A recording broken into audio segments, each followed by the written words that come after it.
This is the story of Kiana Burns, age 44, and her husband Ronnie Burns, age 46. A power couple in the city of Atlanta who were killed in their home.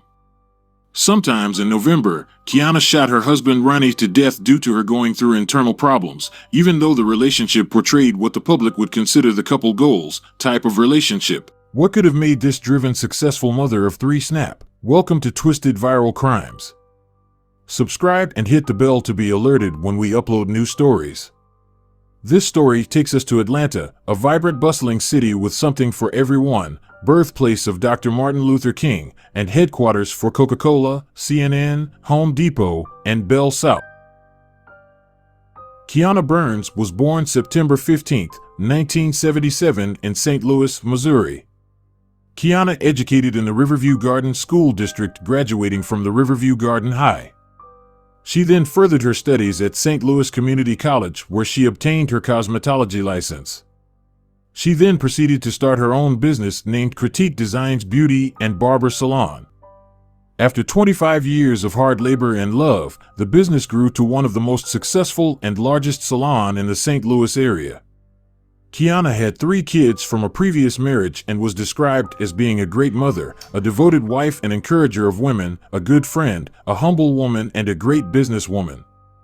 Kiana was a successful salon owner with 3 children when she met Ronald Burns, the man who would become her husband. When I first saw you, I said, oh my, that's my dream. Ronald White Burns was born May 14, 1975 in St. Louis, Missouri. Ronald attended and graduated from Vashon High School, where he was a part of the 1994 National State Basketball team. Ronald was very committed, ambitious, and had the attitude of a winner, always striving for greatness. It ain't about forgetting where you came from, but man, you got to be focused on where you're going. And in order to get where you're going, yes, there's a time in your life that you got to actually forget where you came. Because if you get caught up too far and where you came and where you've been, you won't get where you're going. You can't get forward looking back. Ronald committed his life to Christ and began to do the work of the Lord. Ronald was very encouraging and ministered to all he could. Okay, so that's family members that's getting in your business and being messy or whatever, got an opinion about your relationship. What's one of the things that we decided early, you know what I'm saying, when we got together. You know, everybody ain't gonna be a fan of who you're a fan of. So when you find that person that you want to spend the rest of your life with, everybody ain't gonna be a fan of it. They may like your old girlfriend, your old boyfriend, your old spouse better, or just connected to them. But one of the things is that Scripture says that he who finds a wife find a good thing and obtain favor, and that you're supposed to leave your husband. I mean, not your husband, supposed to leave your mama, your daddy, your sister, brother, anything, and cling to your spouse or whatever. So if you got people that's being opinionated in your relationship and disrespectful in my opinion, I think you got to separate yourself from those people, because if you don't separate yourself from them, after a while, if you keep listening to them, they're going to drain your views. After a while, you listen to craziness long enough, you're going to start believing some of that craziness. And so, not just in relationships, whatever in life, is somebody talking differently than what you believe and what you and the direction you want to go. They can give you their opinion. I respect it, but opinion is something you give me one time. Ronald continued in ministry as he began another chapter in his life as an insurance agent and a financial solutions advisor. He started a financial solutions company called Legacy Financial Solutions, where he was determined to help people all over to become financially independent. Ronald was very successful in his business and in his efforts to help families. He had 4 children of his own from a previous relationship. He met his wife Kiana, and the 2 of them merged their lives together and married in 2012. Ronald and Kiana also merged their business minds together and created something great that affected thousands. Hi, I'm Ronald Burns, and this is my lovely wife Kiana Burns. Hi. Today we're going to talk to you about entrepreneurship and how it greatly benefited our life. For those that don't know, my husband and myself, we've been entrepreneurs for the last 20 years. And our mission is to bring you guys along to become successful entrepreneurs as well. And in being in business over 20 years, guys, one of the fundamental things that we believe is that you should never spend all of your business time building somebody else's business. You should be in a position of leverage income where you make money that doesn't require your time. So one of the things that we're going to teach you is, what does the wealthy people understand that the poor people don't? They understand how to make money without their touch. We've been taught to go to school, get a great education, graduate, and get a good job. How about go to school, get an education if you choose to, and go own the business where your money doesn't require your touch, because you only have 24 hours in a day. And if you're spending all of your 24 hours building another man's business, you'll never own your own that you can pass down to your kids. We look forward to teaching. They started Six Figure Ambition, a company that afforded them the opportunity to continue to help families and create legacies.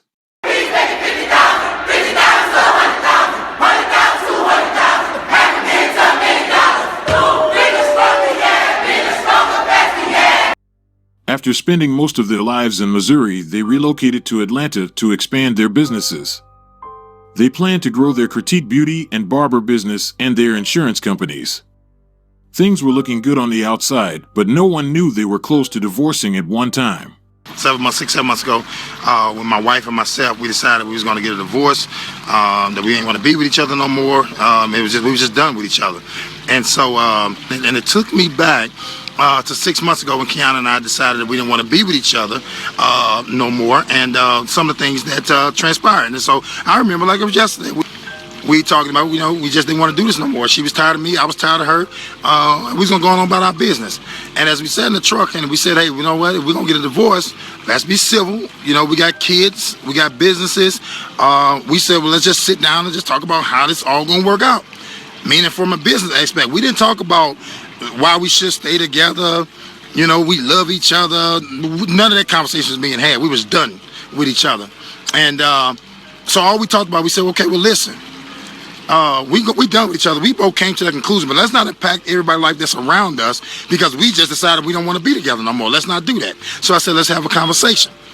And we took out a piece of paper, we drew a line down the middle of it, and we talked about how the business was going to go, how we was going to divide the business. And she go her way and I go my way, but we didn't want to compromise and jeopardize everybody else's future because we was tripping. Let's not destroy our businesses. Let's not tear each other's name down. Let's not do none of that because there's kids, there's family members, there's moms and everything that we plan on retiring one day, and just because we decided we don't like each other no more, we're going to forfeit all that. We're going to mess up that for everybody. No, we got to figure out a way how we can work together, be divorced, go our separate ways, know at some point we're going to get remarried to somebody else, but sustain what we promised the people that's dependent on us and keep that thing going. And when we got through having that conversation, we wrote everything down and we had it mapped out to a T how we was going to continue those businesses on an individual basis, but still reach that common goal and forget about everything else. And we say by the time the night had reached us, God had changed our heart. And I start thinking back to Jesus when he was on the cross. And Jesus on the cross, and the same very people that he was dying for, he pierced them in the side and he wanted to quit and he wanted to give up. Kiana painted a rosy picture of her marriage on social media. She even posted her wedding dance to her husband at their reception.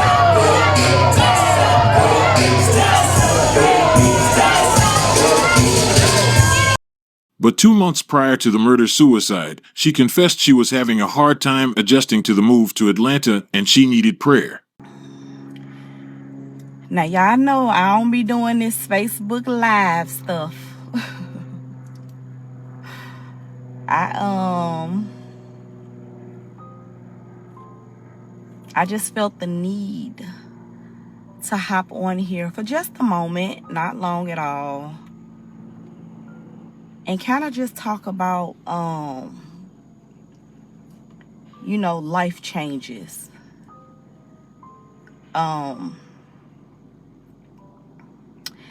For those that don't know, about 5-6 months ago, my husband and myself, we moved to Atlanta to expand our business.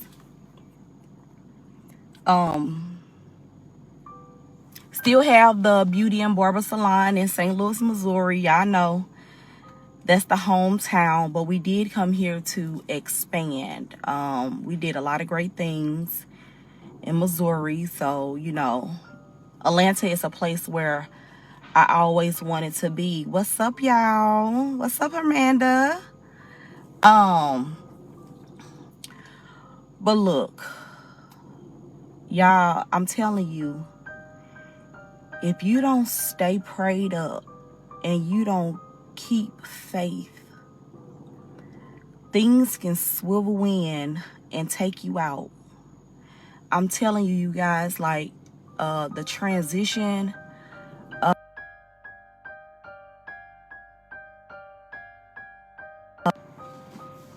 it wasn't necessarily a smooth one. It wasn't a hard one either, but it was something that we chose to do. And when you come to a new state or city and you're trying to learn people and you're trying to learn, you know, the things that they do, and that could be challenging. And coming here with our kids, just us and our kids, you know, it's just us. You know what I'm saying? We ain't got nobody. We can't drop the kids off at our kinfolk's house. We can't go, you know. So right now my husband is, you know, at a retreat. I stayed back due to because we have our children here. However, you all, I just want to talk on her because you have to be prepared for life changes, no matter what it is that's taking place. And I'm trying to encourage someone, because things in your life can change for the good or the bad overnight, literally. You know what I'm saying? And if you don't feel like you're a strong enough individual, some things may take you out. You know what I'm saying? I've come in contact with so many people where they feel like they can't make it to the next day because certain circumstances happen. But you have to know the things that you're going through is for a reason. Now, you may not even be going through something for you yourself. It may be for somebody else and someone else's strength. You know, so I made a post earlier where I said you have to continue to encourage people, because what you're going through could be their lifeline to survive. You know what I'm saying? And I know for me, sometimes when I get on social media, yeah, we all know it's like we get on there and we be like, social media, I just can't stand it. It get on my nerves. People this, that. But I'm telling you, it's some strong sisters and brothers on social media that keep me going some days. Like, real talk. I have some very positive people that's on my timeline, and they help me through my gloomy days, because yes, I do have them. You know what I'm saying? Honestly, if I'm being totally, perfectly honest, I'm having one right now. And the reason I'm going live is because sometimes you got to reach out and tell people that you need love, you need support, you need care, you just need a hug. And honestly, you guys, I need that. I need that right now. I mentor so many women. I encourage so many women. I pump life and positivity in so many women. But sometimes I need that myself. And God knows right now, I need that, you all. Hey, everybody. What's up, Roy? What's up, y'all? I'm just saying, like, you got to get to the point where you got that love circle that's going to support you no matter what, that's going to be there for you no matter what, that's going to be able to help you and talk you through things that you feel like you just can't get through. Because if we leave things to ourselves, we start thinking to ourselves and we start making bad decisions. But you got to have somebody. I always say, if I'm not around people that can help me stretch, I'm not around the right type of people. You got to have people that's around you that's not yes men, people that's going to help you think, people that's going to help guide you to positivity, to greatness, to things you really need to do and be in life. And that's what I want around me. It's a lot of people that I used to hang with, and I love them to death and love their souls, but they're not where I want to be. They're not. It's places I want to be in life. It's things I want to do. And I've just decided for myself that I'm going to figure out a way to get around those people. Because every day, Kiana want to keep growing. And you should too. You guys, I'm asking you one thing. Because I really need it right now. I need prayer. I need prayer. I need strength. I need love. I do. Stay encouraged.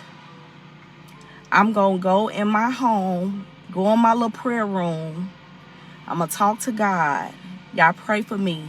And I promise I'm going to keep praying for everybody else that need encouragement. I love you all. Talk to you soon. On November 6th, she was seen dancing with one of her daughters on social. 3 hours later, she murdered her husband and committed suicide. On October 19th, Ronald filed for divorce. As you can see here, he is the plaintiff. 13 days later, he was dead. Some speculate she was served the divorce papers earlier that day. Others claim he was cheating, like his previous wife on divorce court claimed. Whatever the case, on November 6th, Kiana's eldest daughter called the police from another location citing the incident. When police arrived, neighbors were gathered around the home and said they heard gunshots fired from within the residence. It was later discovered during the preliminary investigation that a domestic dispute resulted in a murder-suicide. None of the children were present during the incident.